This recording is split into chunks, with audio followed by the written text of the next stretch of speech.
Online class की सुविधा के द्वारा हम भूगोल को देखेंगे। इस भूगोल का सबसे पहला चैप्टर है हमारा सौरमंडल।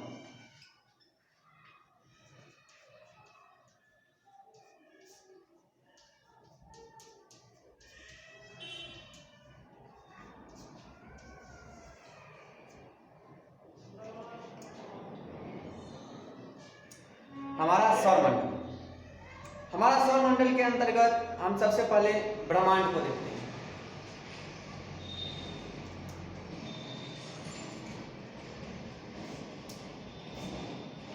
ब्रह्मांड, हमारा ब्रह्मांड सितारों, ग्रहों, तारामंडल, आकाशगंगाएं, क्षुद्र ग्रह, धूमकेतुओं, उल्काएं तथा अन्य कई अनदेखे व अनजाने पिंडों से भरा पड़ा है।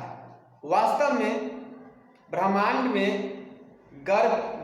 के गर्भ में अनेक रहस्य छिपे हुए हैं।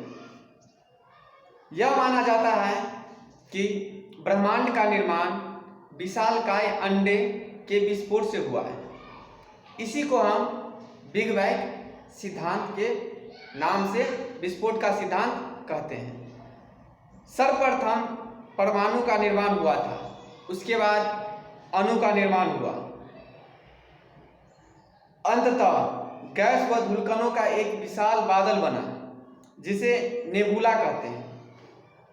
वर्तमान पृथ्वी के समान ही प्रत्येक नेबुला का अपना गुरुत्वाकर्षण व एक घूर्णन गति होता है।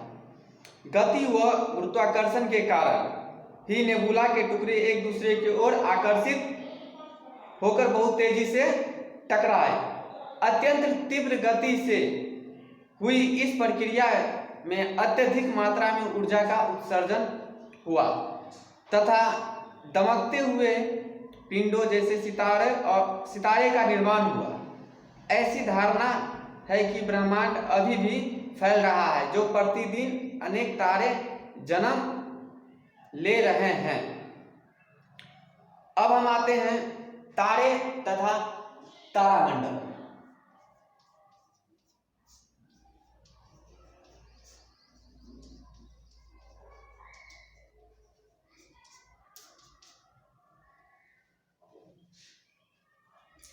बच्चे, जब रात को आप आसमान में देखते हैं तो आपको तारे नजर आते होंगे। आपने कभी सोचा है कि तारे कैसे बना है? तारे गैसों से निर्मित दमकते हुए पिंड है जिसमें अपनी ऊष्मा व प्रकाश होता है, तारे में होता है। तारे आकाश में अत्यंत छोटे बिंदुओं की तरह प्रतीत होते हैं। क्यों प्रतीत होते हैं छोटे? क्योंकि तारे हमारे पृथ्वी से बहुत दूर है, इसीलिए वो छोटे दिखाई देते हैं। क्योंकि वो वास्तव में अधिकांश तो हमारे सूर्य से कई गुना बड़ा है। जो हमारा सूर्य है ना, उससे भी कई गुना बड़ा तारे सब है आसमान में, और बहुत दूरी होने के कारण वो हमको क्या छोटे दिखाई देते हैं। कुछ तारे ऐसा होते हैं जो आकाश में झुंड के रूप में दिखाई देते हैं। तारे के इस समूह को क्या कहते हैं हम? तारामंडल। तारे के इस समूह को तारामंडल कहते हैं।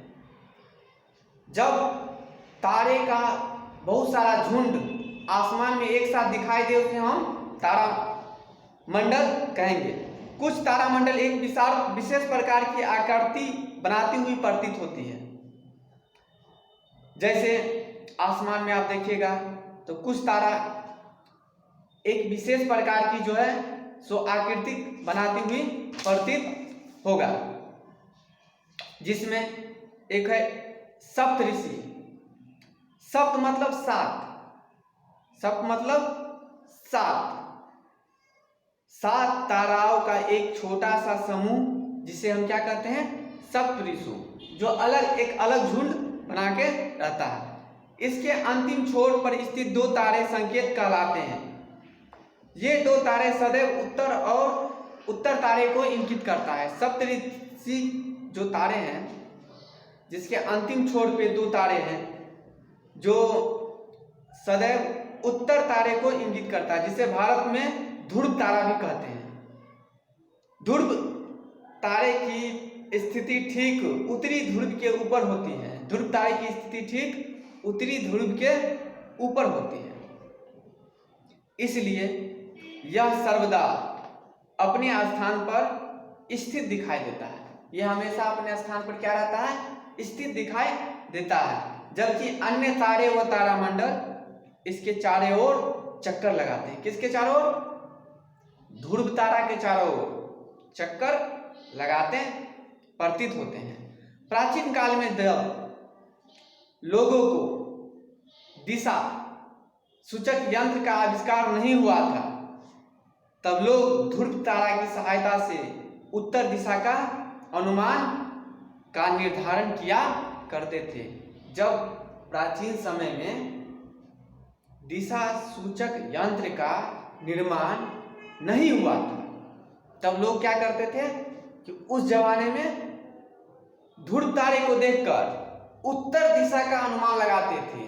कि आसमान में देखते थे कि ध्रुव तारा उधर है, तो उत्तर दिशा का अनुमान लगा लिया करते थे। बच्चों, अब हम आते हैं हम अपने सौर मंडल पे। कहाँ पे? सौर मंडल पे। देखिए,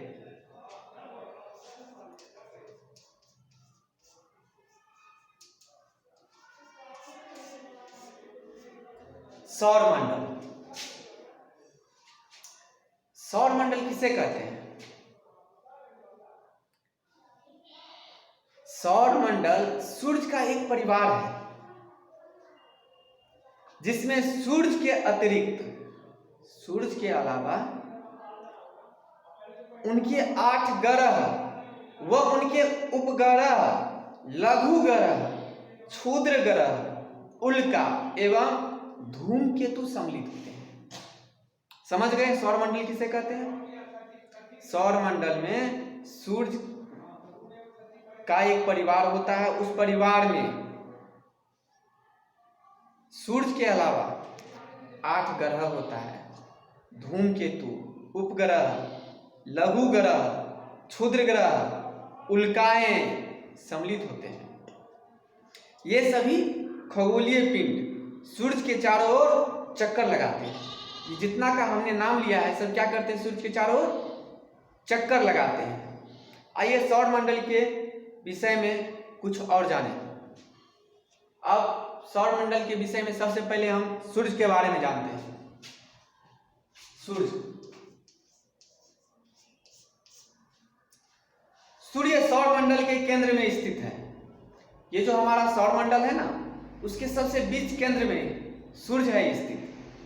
यह एक विशालकाय तारा है। सूर्य एक तारा है, जो एक बहुत बड़ा तारा है, जो आकाश में एक चमकीले आग के गोले के समान दिखाई देता है। वो आकाश में कैसे दिखाई देता है? चमकीले गोले आग के समान दिखाई देता है। यह अन्य तारों की अपेक्षा पृथ्वी से अधिक समीप है। इस ब्रह्मांड में बहुत सारा तारा है। उस तारे की अपेक्षा ये जो सूर्य जो है ना, सो हमारा पृथ्वी इससे समीप है। ये समीप है, इसलिए यह आकाश में सबसे बड़ा एवं चमकीला दिखाई देता है। सूर्य व पृथ्वी के बीच की दूरी 15 करोड़ किलोमीटर है। कितना है बच्चे? सूर्य और पृथ्वी की दूरी, हमारा पृथ्वी और सूर्य, वो दोनों की जो दूरी है 15 करोड़ किलोमीटर है। देखिए, 15 करोड़ किलोमीटर। कितना किलोमीटर? 15 करोड़ किलोमीटर। इसका व्यास पृथ्वी से 100 गुना है। ये जो सूर्य जो है ना, वो हमारे पृथ्वी से 100 गुना उसका व्यास है। पृथ्वी से 100 गुना उसका व्यास है। व्यास तो जानते हैं, हाँ, परिधि, व्यास, जो मैथ में पढ़ाए थे, हाँ, वही व्यास। सूर्य गर्म वह जलती हुई गैस का एक पुंज है। सूर्य गर्म और जलती हुई गैस का एक पुंज है। क्यों? क्योंकि सूर्य में हाइड्रोजन और हीलियम गैस है, और हाइड्रोजन और हीलियम का जो ज्वलन ताप होता है सबसे ज्यादा होता है, इसलिए वो जो क्या है, सूर्य एक ज्वलनशील गैस का एक जलती हुई धरातलीय ये है, जिसका धरातलीय तापमान कितना है, 6000 डिग्री सेंटीग्रेड है। सूर्य का धरातलीय तापमान कितना है, 6000 डिग्री सेंटीग्रेड है।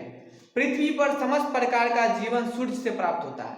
पृथ्वी पर जितना भी जीवन है, यानी कि जैसे पेड़ पौधा हो, जानवर हो, इंसान हो, कीड़ा मकोड़ा हो, चाहे कोई भी चीज हो जो जिंदा है, वो सिर्फ सूर्य के कारण, किसके कारण, सूर्य है।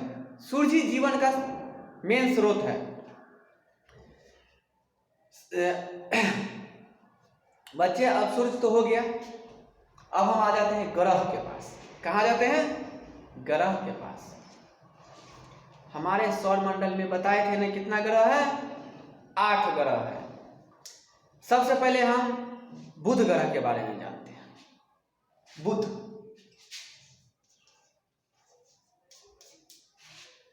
बुध ग्रह को सबसे छोटा ग्रह कहा जाता है, और बुध ग्रह हमारे जो बुध ग्रह है वो सूर्य से सबसे नजदीकी का ग्रह है। बुध ग्रह के बाद हम आ जाते हैं अब शुक्र ग्रह में। शुक्र ग्रह को चमकीला ग्रह कहते हैं, और शुक्र ग्रह जो है सो गर्म ग्रह है। क्यों गर्म ग्रह है? क्यों? क्योंकि शुक्र ग्रह जो है सो उसमें कार्बन डाइऑक्साइड की मात्रा ज्यादा होता है। आप देखिएगा कहीं पे कोई हॉल है, कोई रूम है, कोई क्लास है, और वहाँ बहुत सारा आदमी का भीड़ है, और उस भीड़ में जब खिड़की लॉक कर दिया जाता है और गेट हल्का खुला रहता है या लॉक रहता है, तो जब उस क्लास में लगभग 2 घंटा 3 घंटा सब आदमी रहेगा, तो सब आदमी कार्बन डाइऑक्साइड छोड़ता है, जिसके कारण पूरा हॉल क्या हो जाता है, गर्म हो जाता है।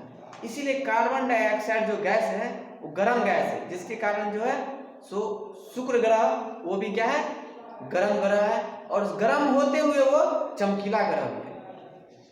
शुक्र के बाद तीसरा नंबर पर क्या है, पृथ्वी। पृथ्वी जिसपे हम निवास करते हैं, पृथ्वी ही एक ऐसा ग्रह है हमारे सौर मंडल में जिसपे जीवन अभी संभव है और जीवन चल रहा है। पृथ्वी को नीला ग्रह भी कहते हैं।